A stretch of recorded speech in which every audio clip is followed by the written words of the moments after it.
Hello friends, welcome back again to Zit the Triumph. আজি মই আপোনালোকক বেলেগ এটা ভিডিঅ' দেখুৱাম, এক্সেপশ্যনেল ভিডিঅ' দেখুৱাম। একচুৱেলি এই ভিডিঅ'টো এজন অন্ধ মানুহৰ আৰু জীৱনত সকলো মানুহৰ ট্ৰেজেডি থাকে। গতিকে এই অন্ধ মানুহজনৰ ট্ৰেজেডি কি আছিলে আৰু মই অন্ধ মানুহজনৰ কথা ক'বলৈ যাওঁতে নিশ্চয় অনুমান কৰিছে, হয় মই মহাভাৰত ধৃতৰাষ্ট্ৰৰ কথাই ক'বলৈ গৈছোঁ। তেখেতৰ জীৱনত কেনেকুৱা ধৰণৰ ট্ৰেজেডি হৈছিলে বা সেই ট্ৰেজেডিৰ সময়ছোৱাত তেখেতৰ জীৱনটো কেনেদৰে নিজকে পৰিচালিত কৰি আগুৱাই গৈছিলে আমি তাকে চাওঁ।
গান্ধাৰী, গান্ধাৰী, তুমি তুমি কিয় মৌন হয়ে চাপিয়ে? তোমাৰ মৌনতাই বৃদ্ধি কৰিছে মোৰ উদ্বিগ্নতা। মৌন হৈ নাথাকিলো মই আৰু কি কৰিম স্বামী? পিতা কি পুত্ৰ নুশুনে মোৰ বচন, নুবুজে নুবুজে মোৰ চকুৰ নুচুৰৰ মূল্য। তেনেস্থলত কি এতিয়া মই কৰোঁ কাৰ্য? জানো সংগীতৰ মূৰ্ছনা নে কৰোঁ উন্মাদিনীৰ দৰে চিন্তাৰম্ভা?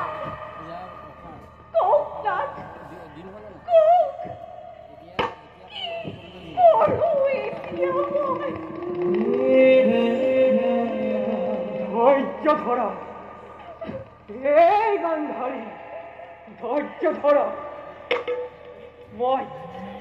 মই সকলো বুজিছো।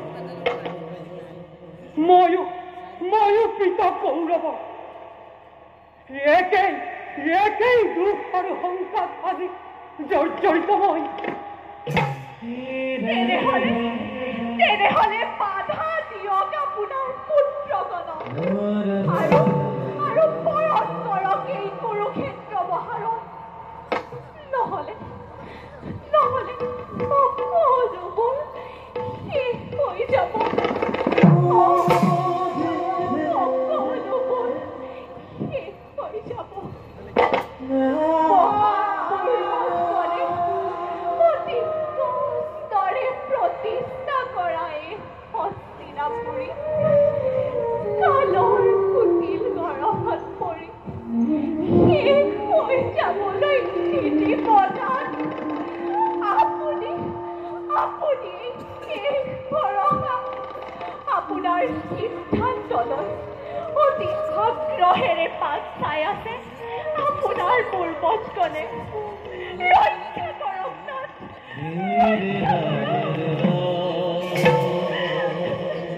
গান্ধাৰী আজি মই নিৰুপায় দিক বিদিক হেৰুৱাই হৈছো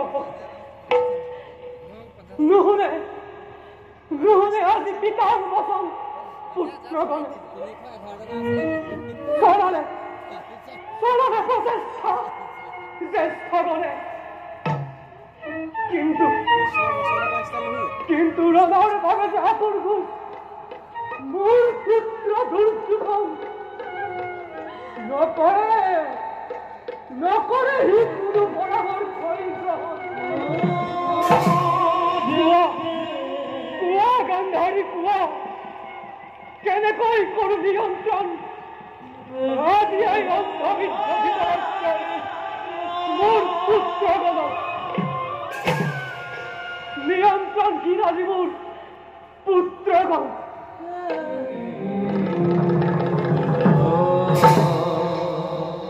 কোন কাৰ আগমন আচ্ছা দুৰ্যোধন প্ৰণাম পিতা প্ৰণাম মাতা কিয় মাতাৰে মোক এই ক্ষণত আজি মই ব্যস্ত সময় প্ৰস্তুতিক লৈ বাছা বন্ধ কৰ তোৰ এই সময় প্ৰস্তুতি কুৰুবংশৰ বংশনৰ হেতু কৰিছো অনুৰোধ ৰণে কাৰো শান্তি পাতি নানে বাছা